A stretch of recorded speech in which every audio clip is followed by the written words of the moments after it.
Bienvenidos a todos los seguidores del programa Inteligencia Empresarial en Antioquia, Colombia y el mundo. Inteligencia Empresarial, el modelo financiero del siglo XXI, con este servidor Julio de la Rosa y bajo el sello de la firma DC Broker.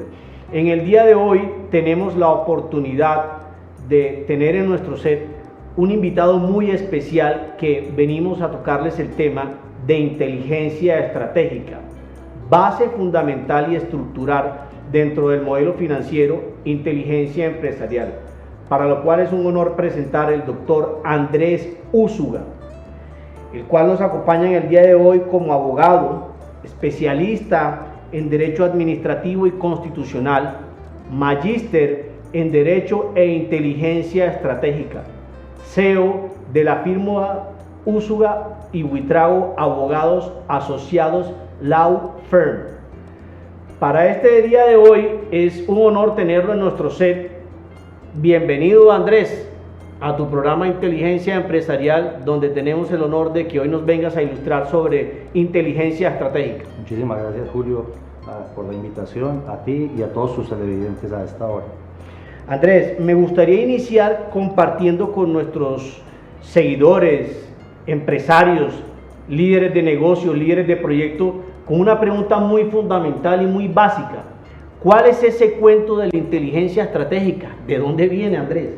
Bueno, Julio, mira, te voy a contar muy rápidamente, abuelo de pájaro.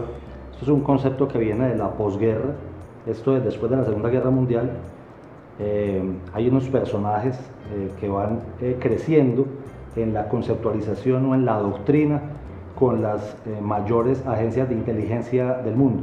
Esto es, la primera que fue el MI6, sí, señor, de Gran Bretaña, después viene la CIA, Mossad va creciendo un poco más con el nacimiento del Estado de Israel, pero también la KGB, que ya hoy no se llama KGB, pero que sigue cumpliendo los mismos objetivos. Claro, y mucho más pues porque el presidente de Rusia fue un coronel de la KGB y perteneció a ellos.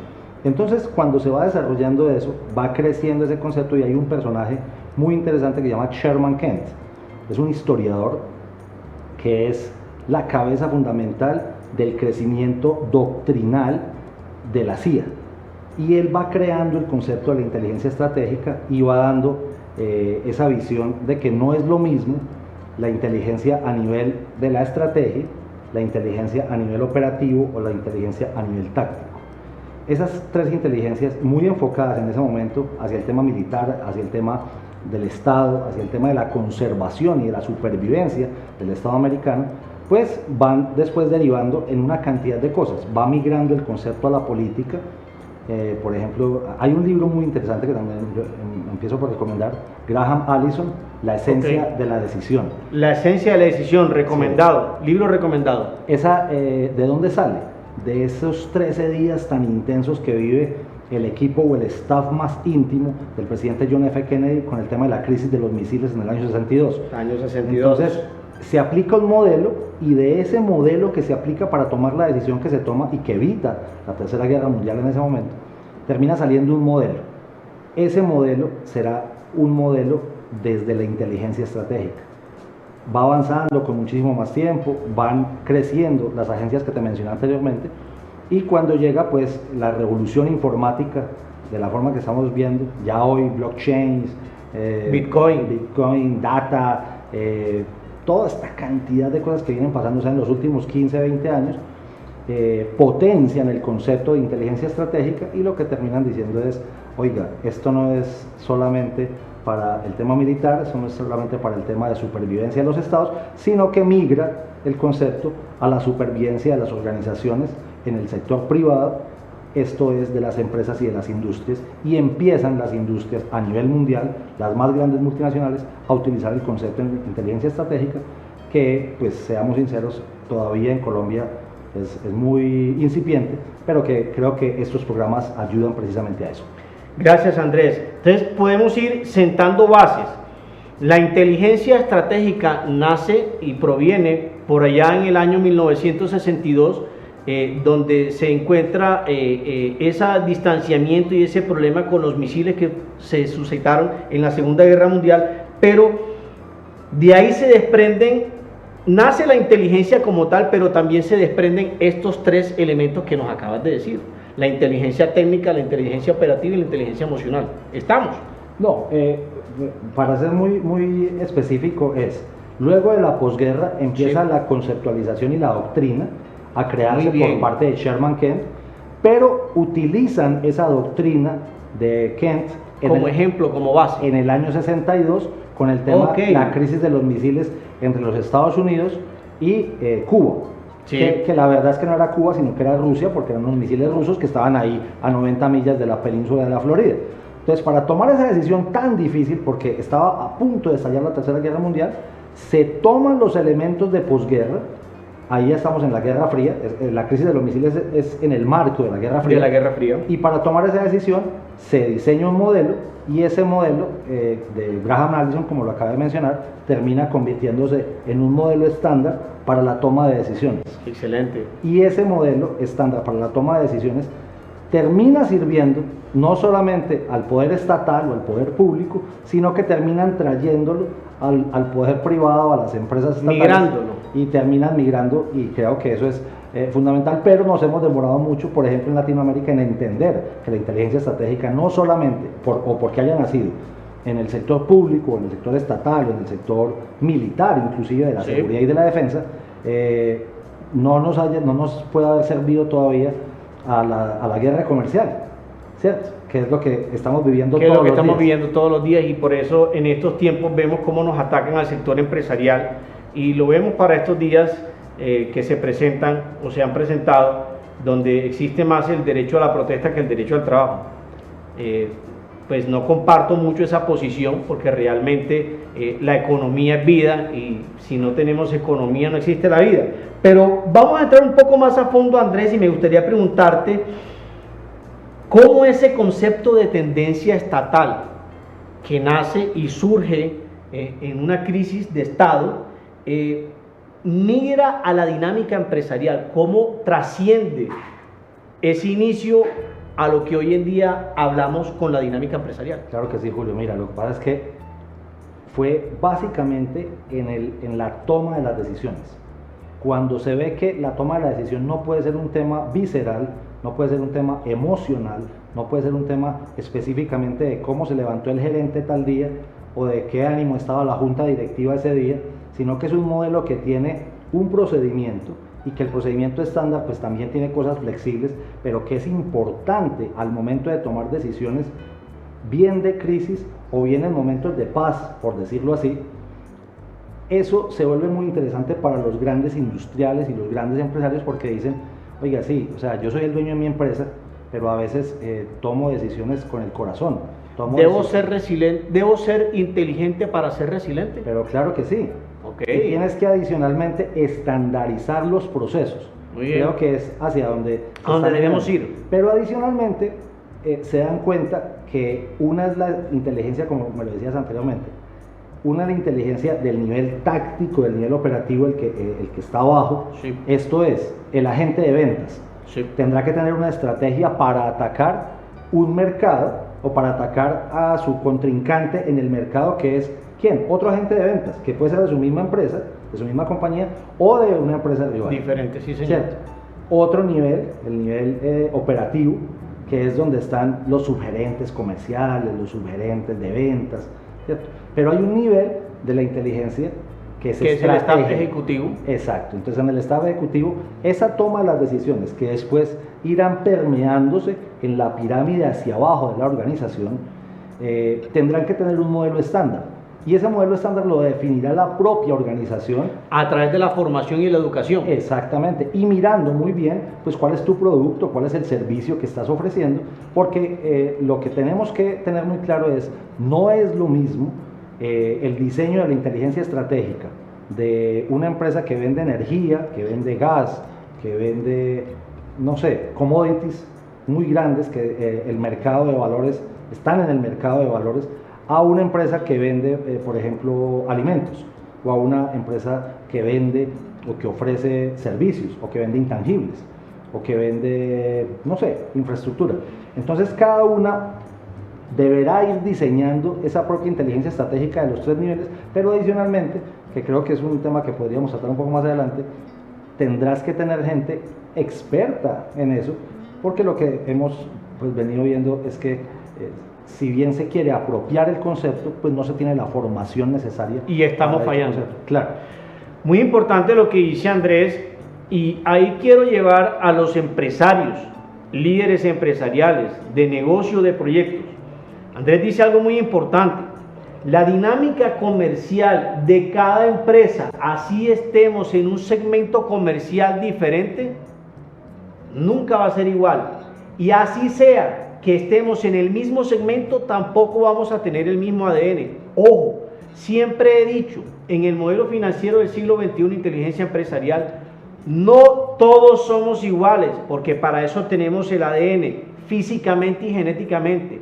Pero ¿cómo se transforma ese ADN para yo mostrarle a la sociedad que soy diferente? En mi inteligencia emocional. Por eso el ADN marca un comportamiento diferente en cada persona. Y lo que dice Andrés lo llevo hacia las empresas. No todas las empresas, así sea que estén en el mismo segmento, tienen el mismo ADN de la dinámica comercial. ¿Qué quiere decir esto? Que la inteligencia estratégica en cada una de las empresas es totalmente diferente y se baja y llega hasta la pirámide ejecutoria, que es el recurso humano, a través de la formación y educación empresarial. ¿Me corriges, Andrés? Así es Okay. Precisamente entonces, me apoyo y sustento lo que dice Andrés del ADN. Así como tenemos un ADN, el recurso humano, y que nos hace diferente con una inteligencia emocional, las empresas también tienen un ADN que le permite funcionar acorde a su dinámica comercial en el segmento en que se encuentre. Andrés, yo quisiera invitar a los oyentes a que escuchen este concepto de inteligencia estratégica para continuar con nuestras preguntas, para que ellos vayan también tomando nota de la academia, cómo la define. Y la tenemos así: bajo esta gerencia se destaca la habilidad del líder que tiene a su cargo la administración del recurso humano, como también del impacto en la capacidad administrativa, operativa y comercial de las empresas, destacando así la excelente rotación de la estrategia corporativa en toda la compañía, para que mediante el análisis de la geopolítica empresarial se fortalezca la cadena de valor, la cual es la base de la economía del bien común y del liderazgo sostenible. Andrés, aquí con este pequeño estrategia que aquí plantea esta definición, me gustaría entrar a una pregunta que posiblemente te pueda colocar en aprietos, pero yo sé que vaya a quedar en aprietos soy yo.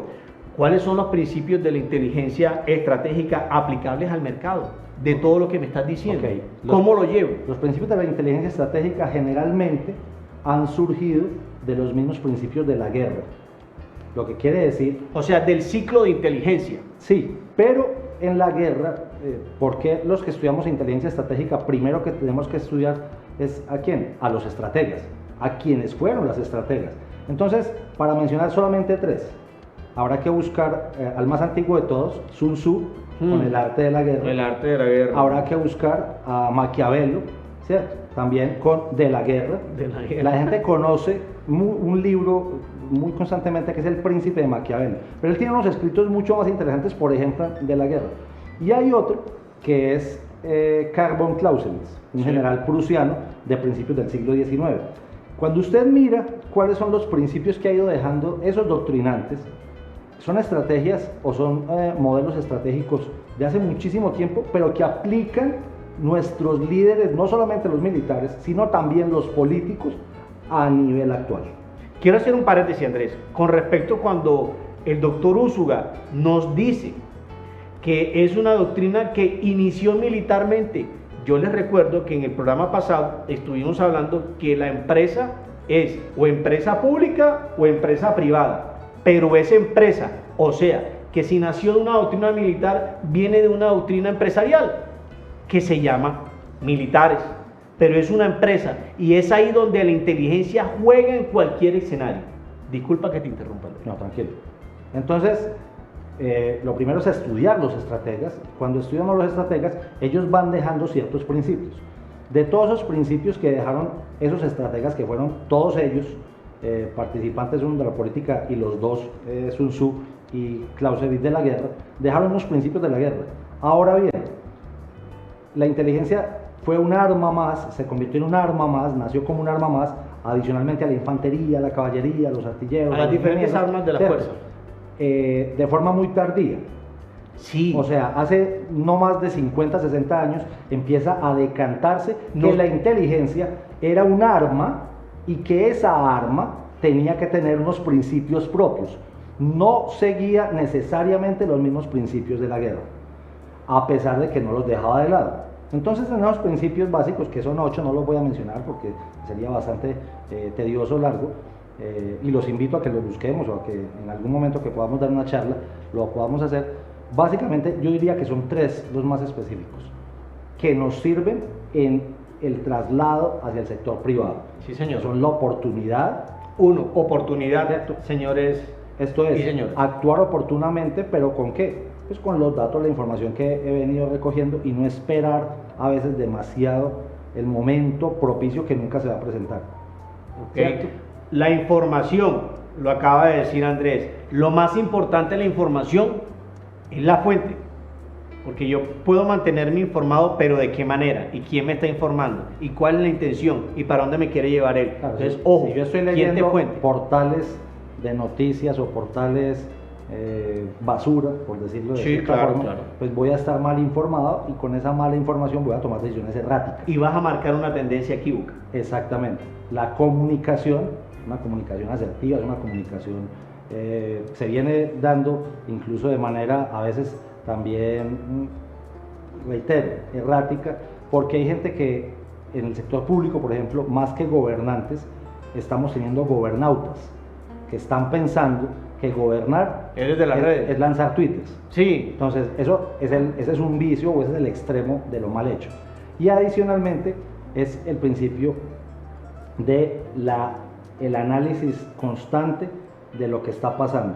Esto es, en tiempo real y muchísimo más ahora, antes era un poco más difícil, sí. Hoy estar monitoreando en tiempo real todo lo que está pasando. Por decirte solamente 3. Esos serían principios que de la inteligencia estratégica podemos aplicar al sector privado, al sector empresarial. Una pregunta, Andrés, cuando tú me esbozas los principios de los que se pueden aplicar al mercado dentro de la inteligencia estratégica, yo quería compartirte algo con respecto a lo que hemos vivido en los últimos tiempos. Nos hemos dado cuenta que desafortunadamente contamos con unos líderes que su gestión se ha basado más en apoyarse en una transformación digital para estar más apoyado en redes sociales que en la gestión pública que se ejecuta en el trabajo de campo o en el terreno de campo. ¿Y a dónde voy? Y es lo que yo veo y lo dije al comienzo del programa. Vemos ese ataque empresarial, por eso la inteligencia no es solamente recibir la información y mirar a ver a dónde voy a llegar. También cómo puedo yo estar preparado desde los ataques que le hagan al tejido empresarial para yo inteligentemente salir a defender sin dañar la cadena de valor. Y es donde voy. Eso que vemos hoy en día de que atacan al empresariado y cuando el empresario va a reclamar nos tiran a la policía, donde el sector empresarial es el mayor generador de cohesión social con la población civil. Entonces ahí se fragmenta la definición de inteligencia, Andrés. Yo diría que no está mal que los gobernantes del sector público utilicen la tecnología, las redes de información y las comunicaciones para una mejor gestión. Excelente. Lo que no se puede olvidar es que gobernar no es lanzar tweets. Total. Gobernar no es hacer videos en, no sé, en TikTok. Gobernar no es hacer una perorata en Facebook. Eso no es gobernar. Esos son apoyos, esos son ayudas que tiene el gobernante, pero ayudas tecnológicas. Claro, pero no se puede convertir en eso el gobierno. Entonces, se pierde el liderazgo, Andrés. Adicionalmente, y se pierde el liderazgo público, que es muy importante en una sociedad. Pero fíjate algo que es tan interesante. En las empresas, en los gremios del sector privado, también tendremos que entender que involucrarse o que entender la dinámica pública no es hacer política, no es hacer politiquería y no es que a mí no me gusta ese tema del sector público. No, pero es que no solamente es meterse. Usted tiene que tener, al menos al interior de su entidad, al interior de su empresa, de su industria, un analista, un coordinador, un subgerente de análisis de riesgo sociopolítico.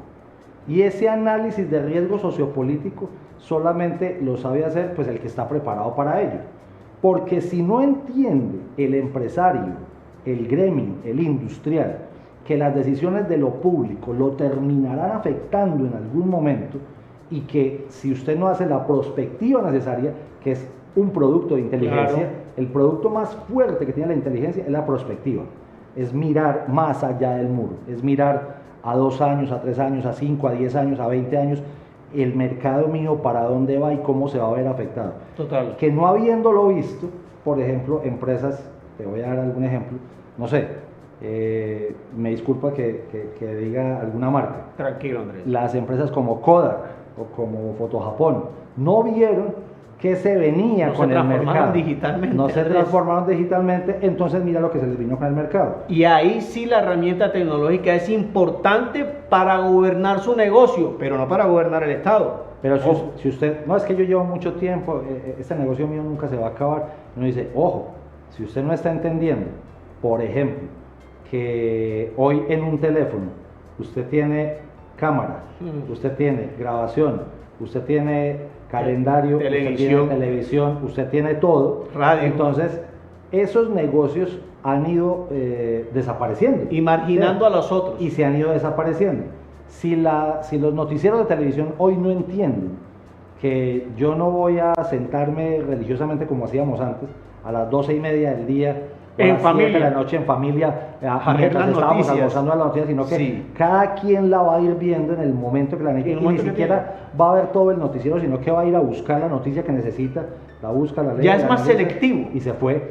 Entonces, si no entienden eso, las empresas privadas, entonces van a terminar afectados, pero creen o creyeron durante muchísimo tiempo que no tenían que ver nada el sector público con el sector privado, y eso fue un gran error. Entonces yo felicito, por ejemplo, a empresas que yo sé que hace muchísimos años tienen a un analista, a un coordinador o a un subgerente de riesgo sociopolítico, de análisis sociopolítico.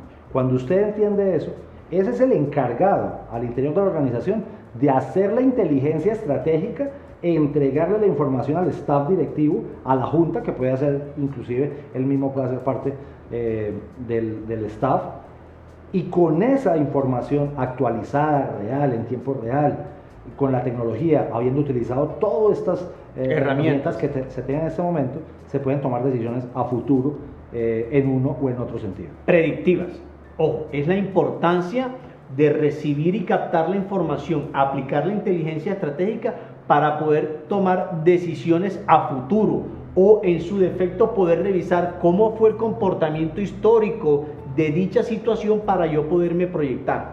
Pero a mí me gustaría, Andrés, hay algo que tú has dicho muy importante, y eso se ha fracturado y han sido los puentes de relación comunicacional entre la empresa y la geoeconomía de la cadena de valor. Yo no puedo aislar a la empresa de sus clientes, no puedo aislar a la empresa de sus proveedores, de la sociedad, de la academia y mucho menos del Estado. Eso se ha venido fracturando, Andrés. Por eso, en el modelo financiero del siglo XXI, inteligencia empresarial, reforzamos las columnas vertebrales de lo que hoy en día nos va a marcar la economía de aquí en adelante, pero basado en el recurso humano que va a tener un impacto en la cadena de valor.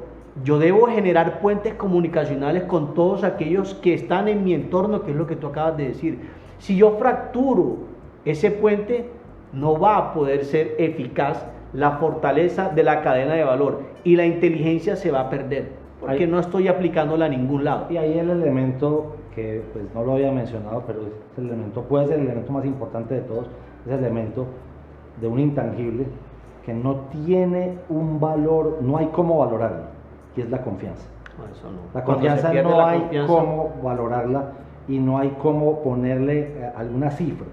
Si usted pierde la confianza, o si su proveedor pierde la confianza en usted, si sus clientes pierden la confianza en usted, si usted pierde la confianza hacia el otro lado también, si se pierde, por ejemplo, en una ciudad como Medellín, que quiero tanto, yo soy de Medellín, tú también quieres bastante la ciudad, si se pierde esa confianza en ese trípode que se trabajó durante tantísimo tiempo, universidad, empresa, Estado, entonces se empieza a fracturar el tejido social que se había construido y que era exitoso. Total. Era exitoso independientemente de lo que se pueda pensar y de los cuestionamientos que se pudieran tener. Entonces, fíjate que la palabra confianza es transversal, no solamente a la inteligencia, sino a toda esa cadena de valor, como tú lo mencionas. Lo dice nuestra amiga muy respetuosa, senadora Paola Holguín, cuando hablamos de la economía del bien común, es volver a lo básico, a retomar los valores. Y un negocio, el valor fundamental de un negocio es la confianza.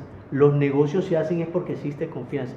Y si no existe confianza, no hay negocio. Y la confianza es un valor que es ético y sostenible en el tiempo. Sin eso no hay. Por eso entró el mal llamado capitalismo salvaje, porque se perdieron los valores y ya el foco de utilidad no era el recurso humano, sino el beneficio propio.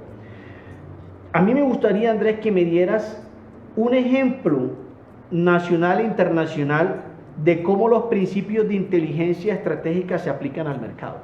Bueno, como te lo mencionaba anteriormente, yo creo que el caso de para no decir más marcas, el caso de las empresas de fotografías, las empresas de cámaras digitales, las empresas que producían televisión, los que se velaban los rollos fotográficos. Exactamente, migró, Japón, Fotolía, todas esas cantidades, y eran muy exitosas. Sí, claro. Y vivieron durante muchísimo tiempo, pero no hicieron la no prospectiva exactamente necesaria para decir, para ser sostenibles en el tiempo. Esto va a cambiar, esto lo que viene es esto, porque fíjate que hasta hace 15 años nada más los celulares pues tampoco tenían cámaras. Creo que el único jueguito que tenían era el de una culebrita. Exacto, entonces no se sabía, pero los que sí entendieron hacia dónde iba esto dijeron, si yo no muevo mi mercado, si yo no amplío mis líneas de negocio, si no soy inteligente, exacto, y si no tengo la información necesaria para hacer prospectiva a futuro de qué es lo que va a pasar, voy a terminar saliendo del mercado, que fue lo que terminó pasando. Totalmente. Y ya a nivel estatal, por ejemplo, como empresas a nivel internacional, no solamente públicas sino privadas, nos hacen inteligencia todo el tiempo a nosotros.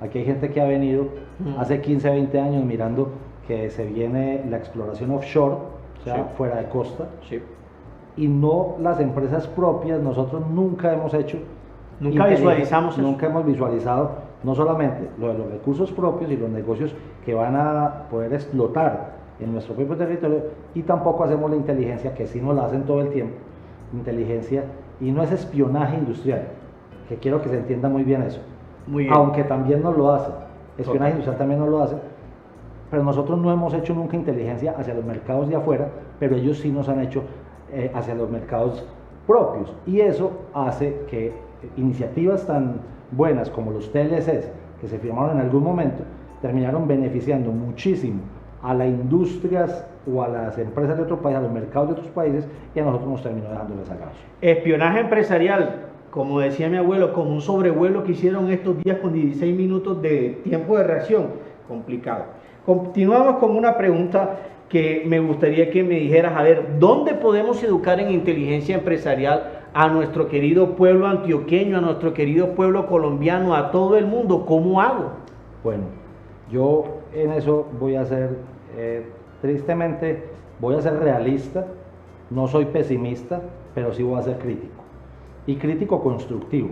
Tristemente, hoy la única maestría, o las únicas dos maestrías que existen en inteligencia estratégica, una la dicta la Escuela de Inteligencia y Contrainteligencia del Ejército Nacional, que se llama Brigadier General Ricardo Charri Solano, en la ciudad de Bogotá, y fíjate qué curioso, acaba de salir también la maestría en inteligencia estratégica, qué bien, más enfocada en los negocios, más enfocada en lo privado, por parte de la Universidad Pontificia Bolivariana, con sede en Bogotá, que hace muy poco llegó. Ni siquiera la están dictando aquí, con sede en la ciudad de Medellín, que es desde donde estamos transmitiendo, y que es desde donde la universidad pues tiene la mayor fuerza. Entonces, invitaría a las facultades de administración, a las facultades de finanzas, a las facultades de economía, a que empecemos con esta formación en inteligencia estratégica, que empiece a entender la gente que no solamente es del sector privado, público, del sector estatal, del sector militar, sino que la inteligencia estratégica abarca a todos los niveles y sobre todo al sector empresarial, que está en todo momento en una lucha por sobrevivir en el mercado, que en últimas esa es el objetivo final de la inteligencia. Hay una pregunta que te quiero hacer. Dentro de todo esto, Andrés, ¿cómo podemos tener unos consejos básicos, enfocados a nuestros líderes empresariales desde la inteligencia estratégica? ¿Cuáles serían esos consejos desde la educación, la formación y el tejido empresarial? Pero antes, yo me la jugaría siendo un poco más osado que Andrés. Yo llevaría la educación financiera desde el colegio.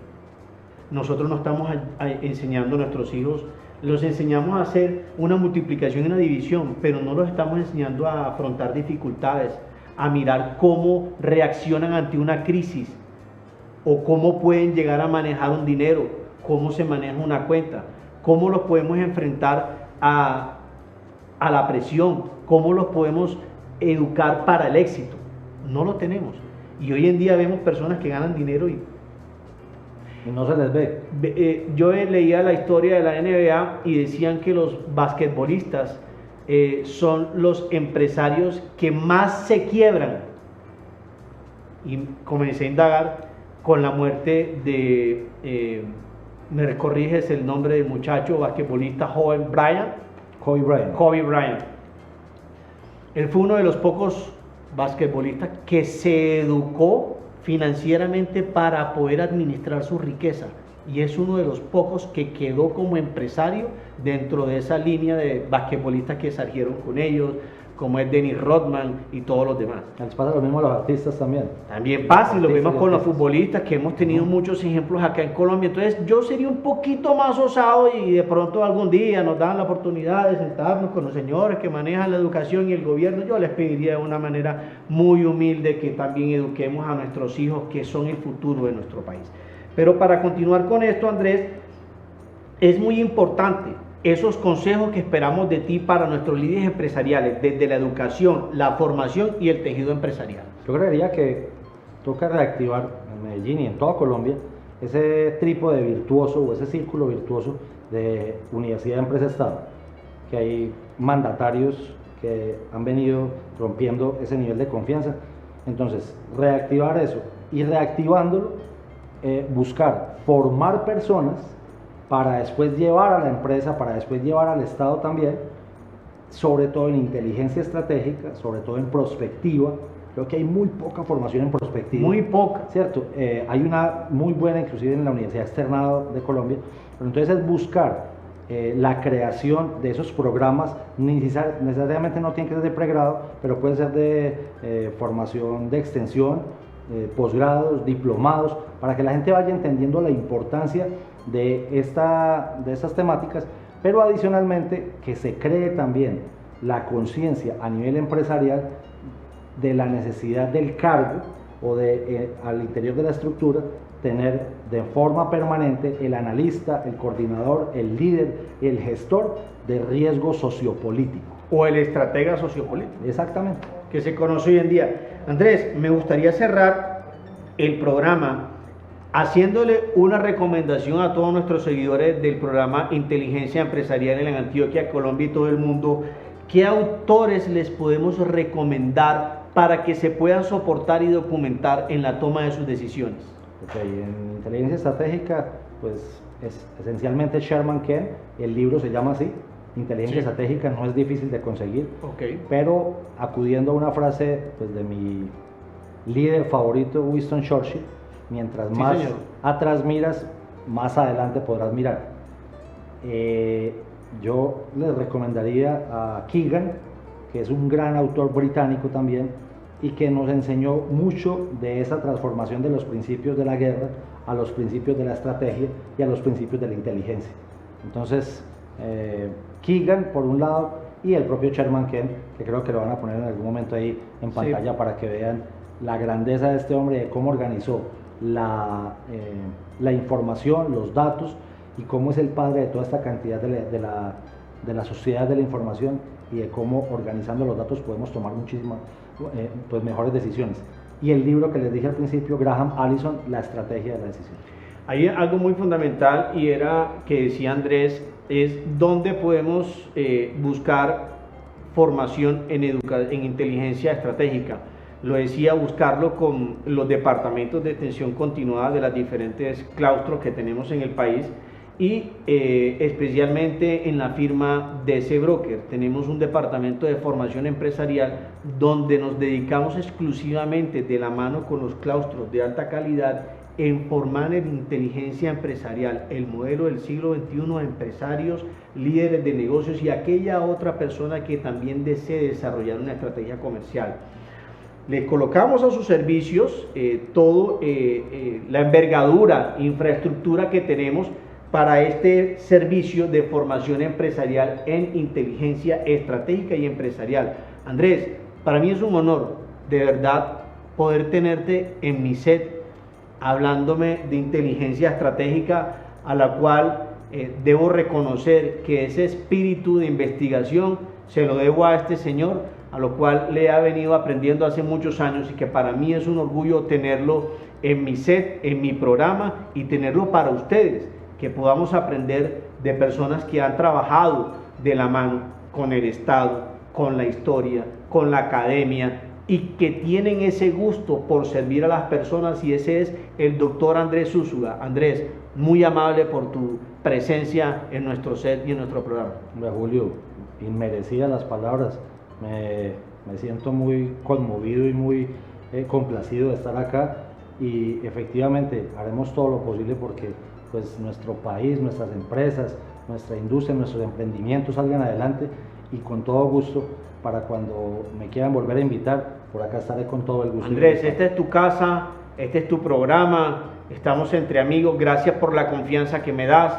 Aquí estamos, señores seguidores del programa Inteligencia Empresarial, el modelo financiero del siglo XXI. Me despido de ustedes, no siendo más. En otra oportunidad estaremos con nuevos invitados y a la altura de este programa, Inteligencia Empresarial.